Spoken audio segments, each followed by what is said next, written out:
Okay, it is bread baking day, day 3 for sourdough. And I took my dough out of the refrigerator and left it in the Banneton for about, it's been like 25, 30 minutes, just so it's not so cold right out of the fridge, while my oven is preheating at 500 degrees. And you want that nice and hot. Before you turn the oven on, you need to put a lidded vessel in it to preheat with it. So put a cold, I have this cast iron lidded Dutch oven. The one that's in my oven right now is bigger than this. This is just an example. Any kind of Dutch oven with a lid will work. There's also all kinds of specialty sourdough baker clay lidded pots, but you don't need it. If you have a Dutch oven, it should do just fine. Mine does a really great job.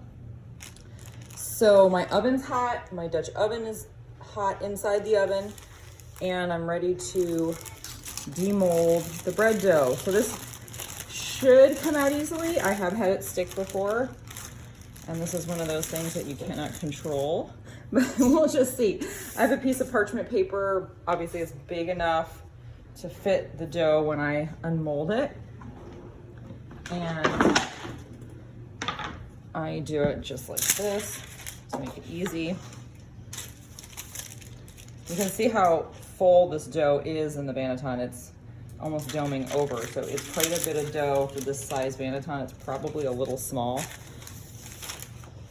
see if I can do this on camera easily. And let's hope it releases. If it doesn't, it's not a big deal, but hopefully you put enough flour. Yay! So it will release. A little extra flour is fine. Now this part is the scoring.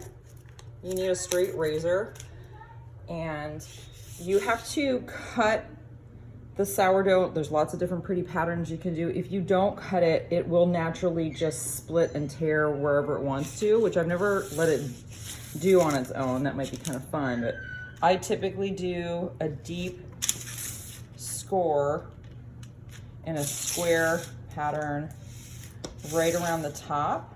And when you cut it, you kind of cut at a curved angle. I'm not going straight down into it. Pretty deep. I think I cut about a 1/4 of an inch down for those big cuts. And then you can do little design cuts that are just barely touching the surface. This is like a wheat pattern on the top, and you can go all over and decorate it like a gorgeous piece of art, but I'm not gonna do that today. And so now it's ready to go in the Dutch oven. I'm gonna move my camera so you can hopefully see a good angle of my oven placement.